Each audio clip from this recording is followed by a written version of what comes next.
Le but d'une pépinière d'entreprise, c'est bien sûr d'accueillir des projets, et elle est toujours pleine depuis 10 ans sur le Biterrois, de travailler ensemble avec le monde entrepreneurial et d'accompagner jusqu'au bout le monde économique. Alors, le but, c'est l'emploi, hein, parce que c'est une priorité, surtout sur le territoire biterrois, et c'est de permettre d'accompagner ces entreprises, de leur mettre un pied à l'étrier, de les accompagner avec les services de l'agglo, des agglos et un directeur de la pépinière qui était ici pour signer cette convention. Et le but, c'est de préparer les entrepreneurs de demain pour qu'ils puissent créer cet emploi qui est si nécessaire sur notre sud biterrois. Le développement économique sur Béziers est bien accompagné par l'agglomération. En tout cas, alors je peux parler à mon nom en tant que président d'agglomération, puisqu'on accompagne à hauteur de 2 millions d'euros par an les entreprises. 2 millions d'euros, alors ça ne peut pas être une somme relativement modique, mais c'est un effet levier. 1 euro apporté par l'agglo permet de faire venir la région, l'État, voire l'Europe, et c'est ce qui permet de développer les entreprises qui sont innovantes. On l'a vu avec Tinilum, avec Barba, Perreno et bien d'autres entreprises. Nous, notre problématique, c'est certains qui posent des recours, puisqu'on a des zones d'activité économique qui sont à des carrefours, qui sont très attractives. On l'a vu pour le Roi Merlin, on vient d'avoir une CNAC positive au bout de 2 ou 3 qui avaient été rejetées, sur Decathlon aussi.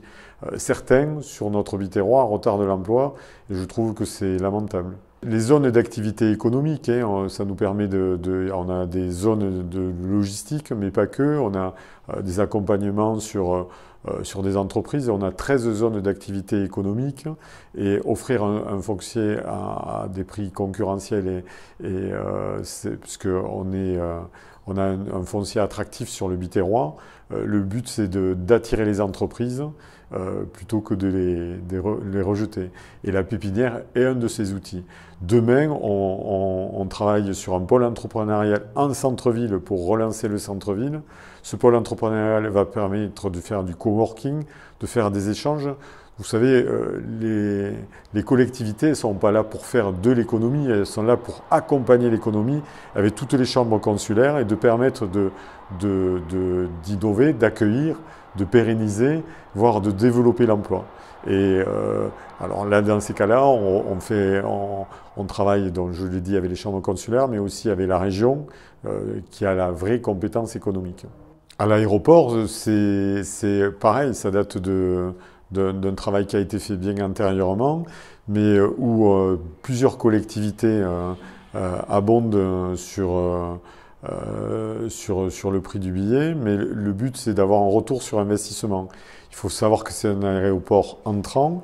Alors, il y a la communauté de communes de la Domitienne, mais il y a aussi Aéroméditerranée, et bien sûr la Béziers Méditerranée. Mais j'en étais président dans le dernier mandat des 4 ans qui viennent de se terminer. Le but, c'était de faire, en plus de la CCI qui était obligée de baisser ses parts, de faire rentrer la région et le département en tant que partenaires. On a Toaglo, Aglopol, qui nous a rejoints. Et sachez que 1 euro investi par les collectivités et ce consortium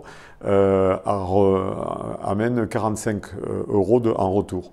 C'est plus de 65 millions d'euros de retombées économiques sur le bassin biterrois et au-delà même.